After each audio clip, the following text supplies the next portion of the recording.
Bonsoir, bienvenue à l'Atelier Librairie, le livre voyageur animé par Fabienne Roch et moi-même, Bruno Lalonde. Nous sommes à Montréal, le 30 mars 2023. Aujourd'hui, ce soir, je voudrais vous entretenir de l'intelligence artificielle et de l'UNEC, l'Union des écrivaines et des écrivains du Québec. Mais pour ce faire, avant, je veux vous lire une page. Je n'ai pas de qualificatif pour dire comment cette phrase, cette page, je la trouve exceptionnelle. Et pour moi, cette phrase est la réponse à la menace que fait peser sur l'humanité l'intelligence artificielle. Et en fait, c'est pas moi qui le dis, mais je vais vous lire d'abord la phrase, et après on va, si vous le voulez bien, on va suivre le fil ténu de mon raisonnement. Alors, c'est tiré de cet ouvrage, Le monde des amants, de Michel Surya. Michel Surya, né en 1954, poursuit depuis son jeune âge une démarche intellectuelle et littéraire et politique, une démarche obstinée. Il a écrit plusieurs livres, entre autres, sur Bataille, dont une biographie intellectuelle qui avait été fort remarquée en son temps. Esprit précoce, esprit délié, j'aurais envie de dire, où on cherchera en vain des traces de ressentiment. C'est un esprit positif, peut-être sans doute hurlera-t-il si jamais cette petite vidéo lui parvient, mais il prend la littérature à bras-le-corps. Et pour lui, la littérature, elle est souveraine. On ne peut pas l'asservir, on ne peut pas, même si lui la prend à bras-le-corps, on ne peut pas l'asservir, on ne peut pas lui dicter des codes moraux. Elle n'est pas amorale, elle est au-delà de la morale. Elle fait ce qu'elle veut. Et ceux qui y sont attachés, eh bien, ils trouvent une manière d'augmenter leur liberté et augmenter leur puissance d'existence sans jamais oublier à quel point l'humanité est souffrante. Alors, oui, c'est à la fois de la fragilité, c'est à la fois de la force. Et assurément, c'est une démarche qui ne souffre aucun compromis. Ce radicalisme-là me plaît infiniment. Outre la biographie intellectuelle de Bataille, il a fondé la revue Ligne et la maison d'édition éponyme. Et cette page-là, que je vais vous lire, va me servir d'introduction. Je cherche à penser, dis-je à Daguerremann. Je cherche à penser que penser peut décider de tout. Non pas peut-être tout, toujours, mais tout une fois au moins. S'il n'y a rien que je puisse vouloir encore, c'est cela. Voilà pourquoi je suis ici. Voilà pourquoi j'ai, pour un moment au moins, tout arrêté. Parce que je veux croire que penser ne compte pas moins pour celui qui pense que croire pour celui qui croit. N'est pas moins fait pour emporter ce qui reste avec soi. Si je suis ici, venu vite, pour je ne sais pas combien de temps, c'est pour penser, dis-je à Daguerremann, quand bien même je ne sais pas ce qu'il faut que je pense, ni si je le puis. C'est parce que je crois que penser est possible et n'est pas indifférent. C'est parce que je crois que je penserai différemment selon que je serai ici ou selon que je serai à Paris. Je dis aussi Je me mets à la merci de la pensée.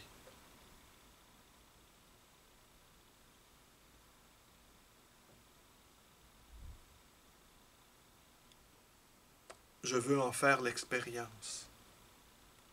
L'expérience de la pensée, dit Dagerman, ce n'est pas cela dont il n'y a personne à ne se croire capable. C'est cela dont il n'y a personne à réellement croire capable de la pensée. Que veulent ceux qui pensent? Que penser les justifie? Que ne veulent-ils pas? Que penser coûte à ce qu'ils sont la justification qui les fait l'être. J'ai connu, dit-il, des personnes qui ne doutaient pas que la pensée soit de nature à entraîner la vie elle-même, mais j'en ai pas connu qui l'ont cru assez pour que leur vie soit entraînée par elle. C'est comme l'amour, dit Dagerman. Vois comme l'amour tient dans l'attente de ceux qui le cherchent, dans une attente de bête. Il n'y a rien qui ne devrait s'en trouver changé, n'est-ce pas, s'il survenait.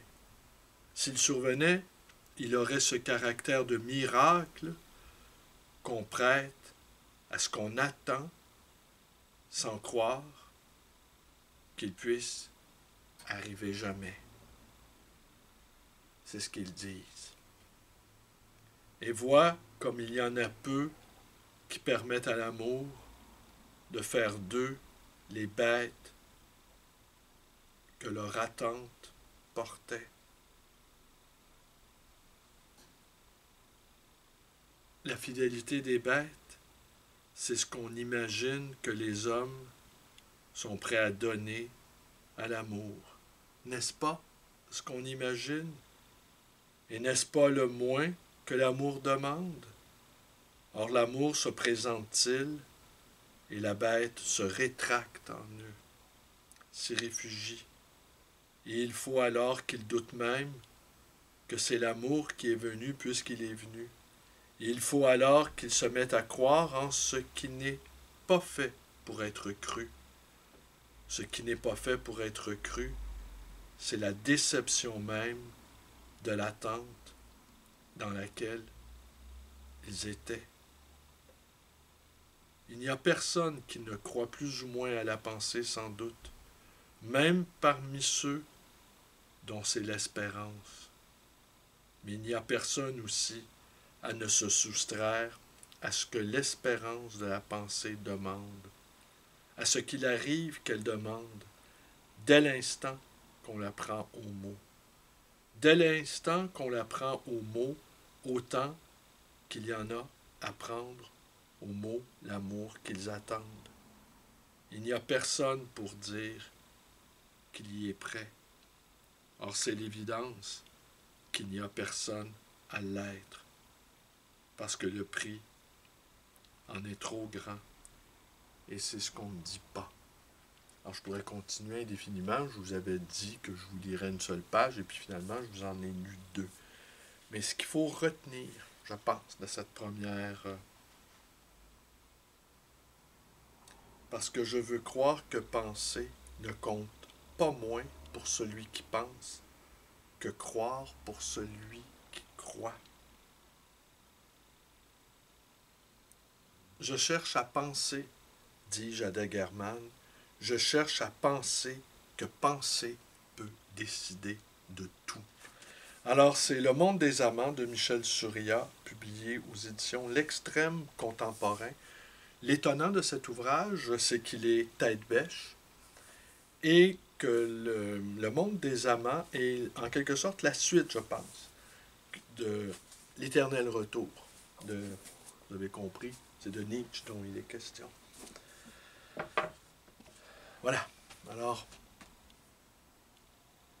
ce projet radical de penser que penser peut tout.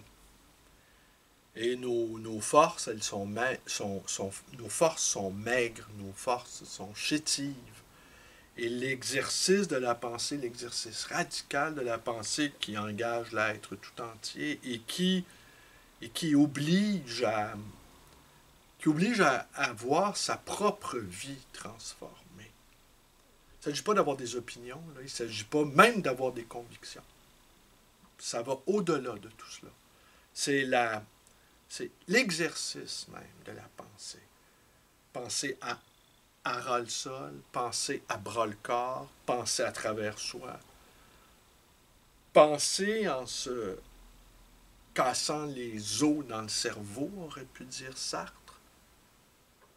Faire de l'expérience de la pensée l'expérience la plus radicale qui soit, après celle de l'amour. Après celle de l'amour qu'on attend, mais qu'on attend sans attendre. Qu'on attend l'air de rien, sans trop y toucher.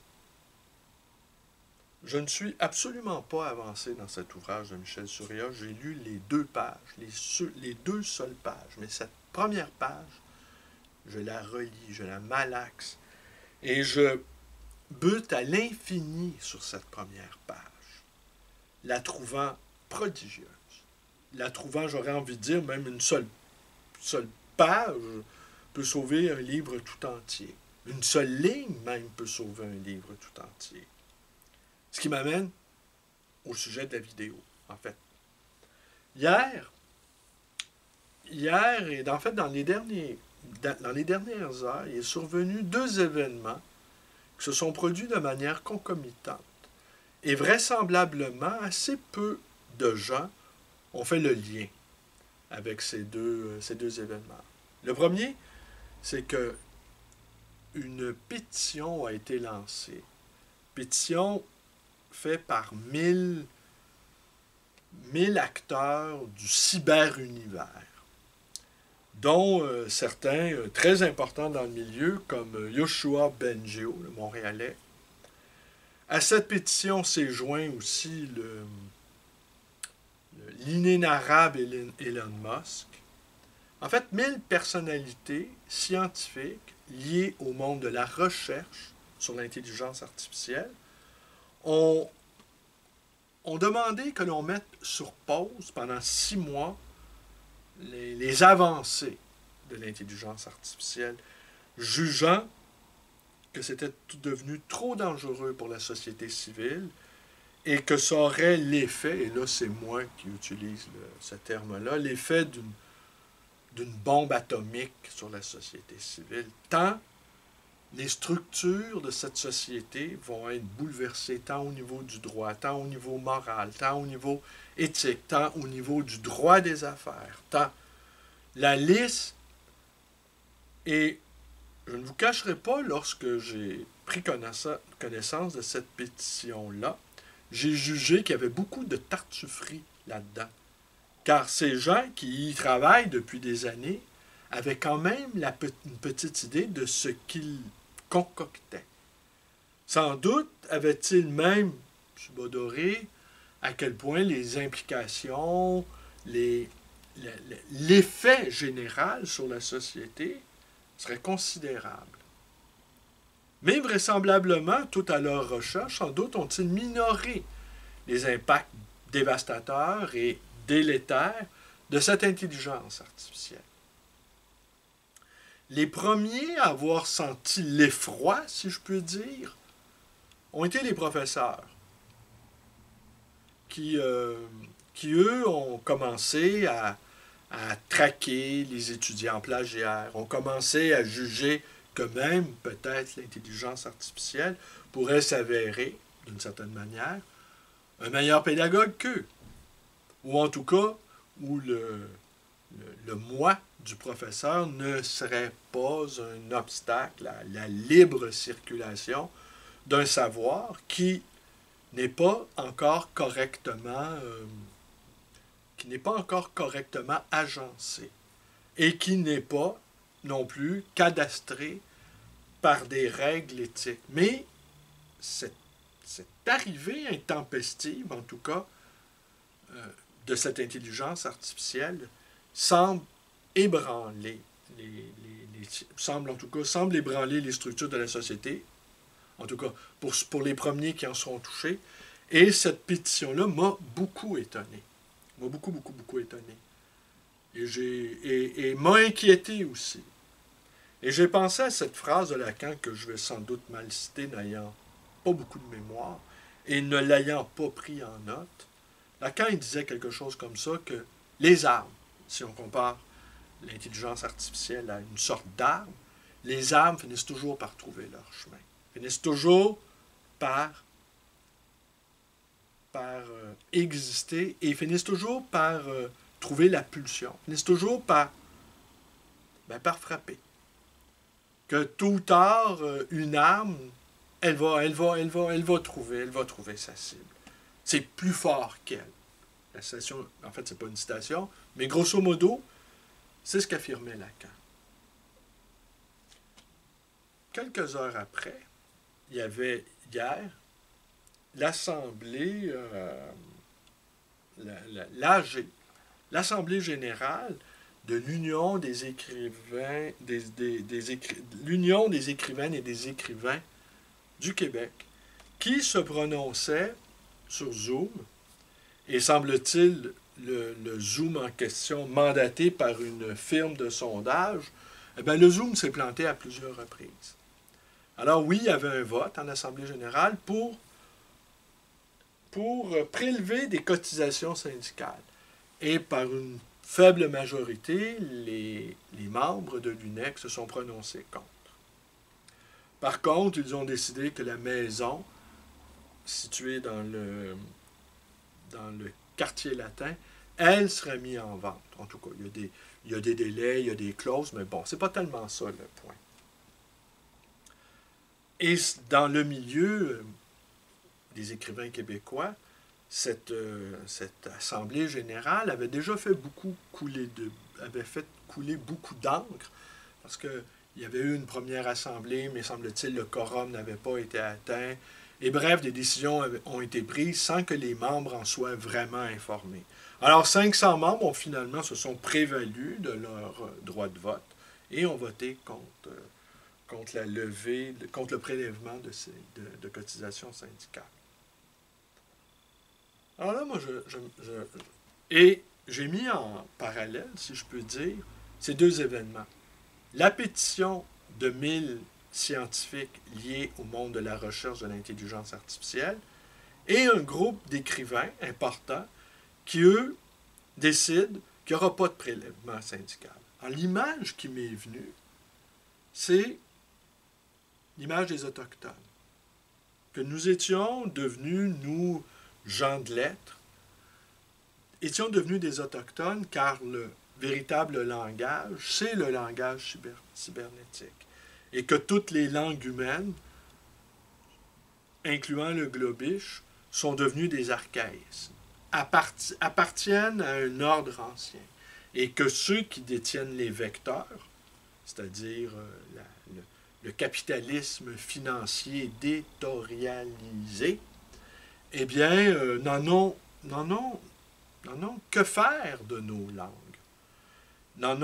Et même les machines qu'ils ont mis au point vont elles-mêmes être capables d'écrire des meilleurs romans que la majorité des écrivains, des poèmes qui vaudront sans doute, en tout cas à peu près correctement, vaudront en fait quelque chose, en tout cas sur le plan poétique, que les scénarios de films ou de téléséries vont être écrits par des machines, et comme les cerveaux, ils sont déjà colonisés, alors, tout naturellement, les machines sauront créer, fabriquer, sécréter des histoires avec plutôt de facilité, je pense.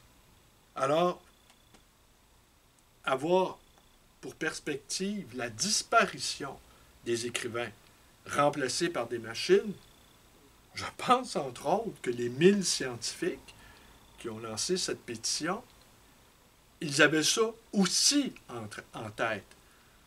Comme tout à coup, ils ont réalisé, en tout cas à mon grand étonnement, que les machines qu'ils ont contribué à créer, eh bien, une fois lâchés dans la nature, eh bien, pourraient faire d'immenses dégâts.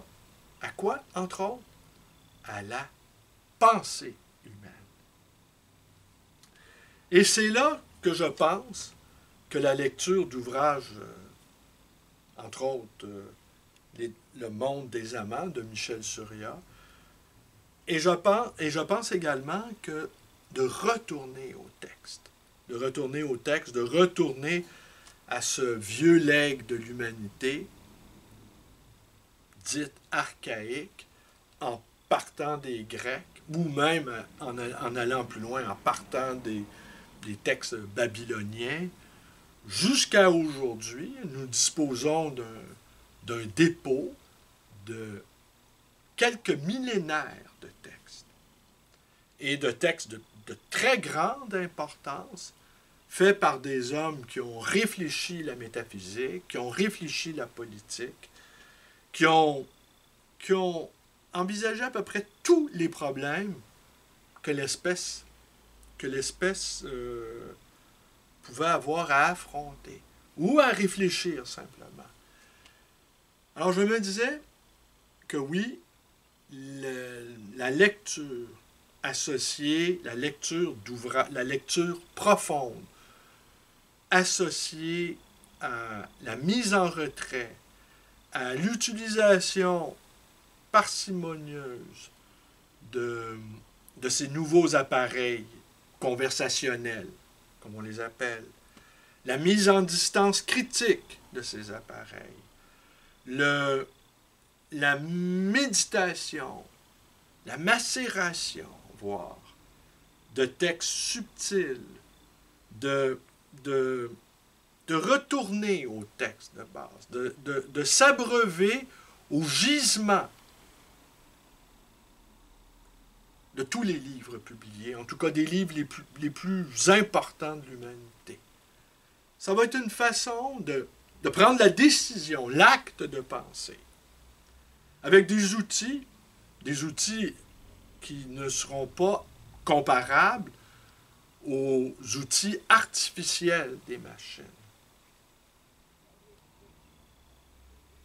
De recourir à nos outils maladroits, à nos outils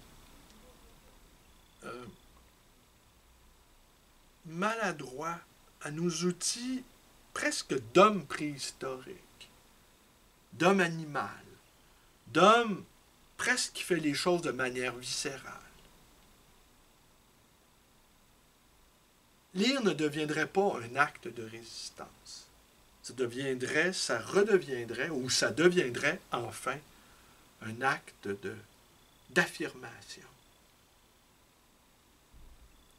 Une déclaration de principe, même, fait dans l'anonymat, fait dans le secret, fait dans l'obscurité, avec des confréries, des coteries, avec des gens qui peuvent se reconnaître à mots couverts, à demi-mots, en suggérant des lectures, en partageant leurs lectures, en se disant, ce monde dominé par les machines est dominé de manière sans appel par les machines. Ce monde des machines n'entravera pas ma liberté d'être, ma liberté de penser, ma liberté d'exister, ma liberté de jouir de cette existence avec impunité, avec panache, avec insolence, avec désinvolture, avec générosité, en solidarité avec cette communauté cachée, inavouée, inavouable, que sont les lectrices et les lecteurs. Qu'au fond, peut-être, le véritable moment de la pensée est venu. On laissera les machines faire le sale boulot, pendant que nous, on va jouir pleinement des jours. On va jouir pleinement des livres ouverts. On va retourner à la base, on va retourner à la source, que ce soit le miracle grec, que ce soit le pragmatisme des Romains, que ce soit les premières lueurs de la Révolution française, que ce soit la découverte de l'Amérique avec les premiers textes qui ont été écrits par la rencontre avec les Autochtones, que ce soit les textes qui ont décrit la révolution industrielle. La liste est tellement longue des sujets sur lesquels on peut se pencher, sur lesquels on peut étudier. Enfin, devenir étudié sans fin. Peut-être les machines nous donneront toutes les indications nécessaires. Donneront toutes les indications nécessaires au plus grand nombre.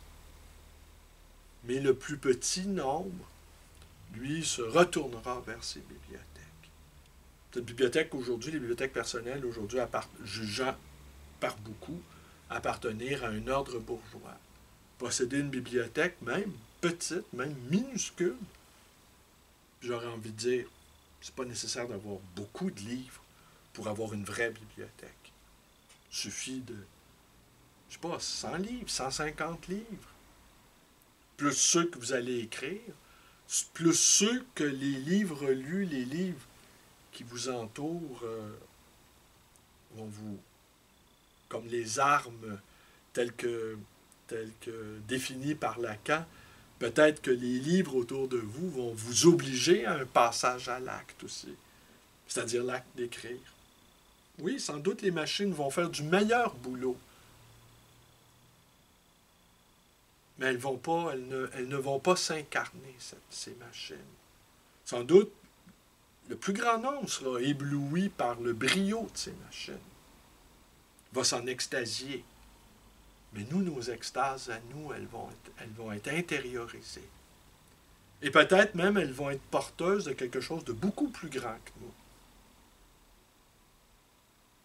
Oui, cette décision de penser maladroitement, de penser avec une pensée peut-être maladroite, difforme, enchevêtrée, laborieuse, boueuse, sale. Eh bien, peut-être c'est là qu'on va vraiment trouver notre compte. C'est peut-être là qu'on va vraiment pouvoir devenir des lecteurs souverains, des lectrices souveraines.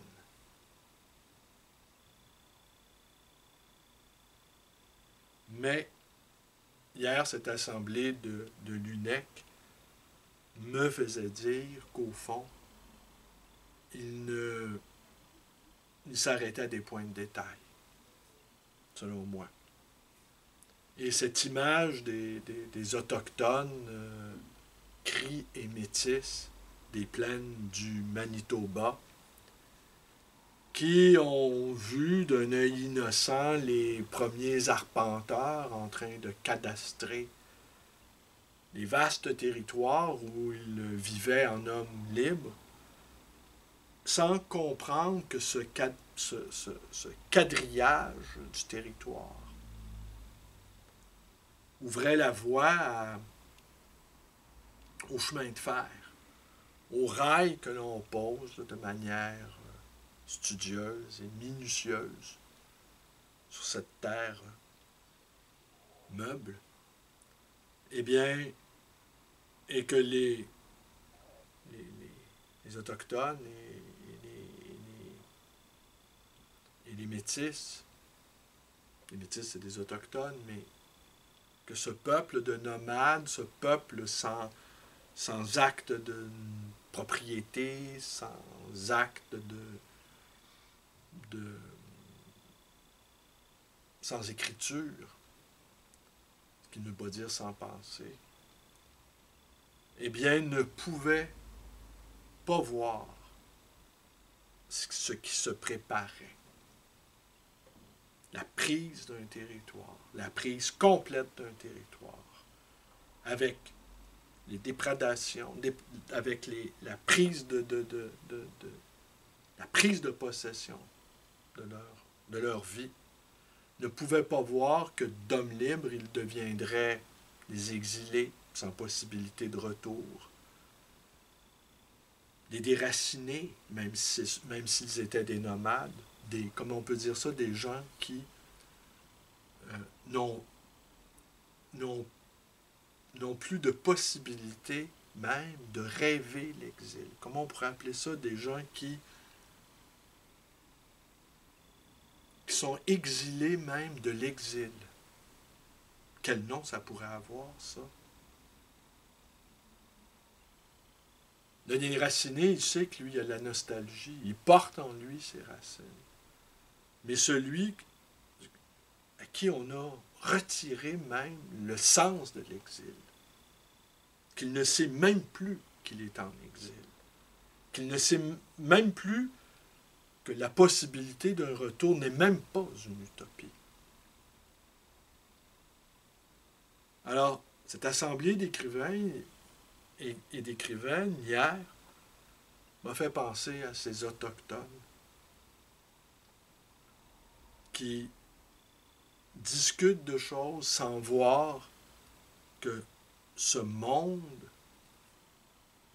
de l'édition, ce monde de l'écriture, ce monde de l'enseignement, va être dévasté par quelque chose de monstrueux dans sa puissance. Oh, ils seront nombreux aussi à en louer la pertinence. On leur laisse ça. Nous, ce n'est pas notre propos, ça, ici.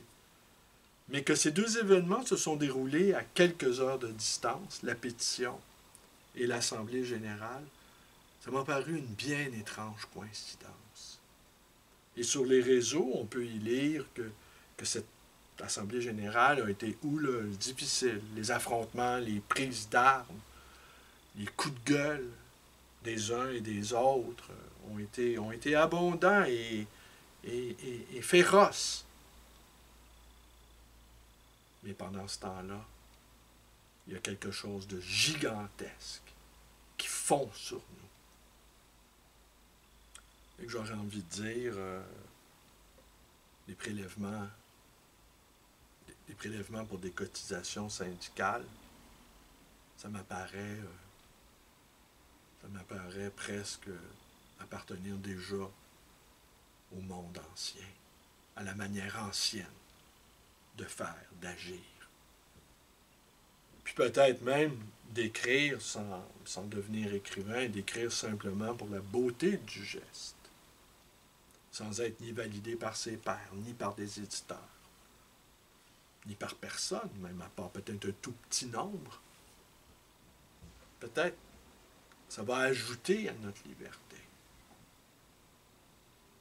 Il n'y aura plus personne de libre, sauf nous, avec nos livres. Il m'arrive souvent de penser que c'est la littérature, c'est le dernier acte que peut poser cette humanité souffrante dans un monde sous très haute surveillance. Dans un monde où on nous fait marcher à la baguette, ou même on n'a même plus besoin de nous faire marcher à la baguette. On sait d'instinct, par la programmation incessante, ce qu'on doit dire, penser ou faire. À demain.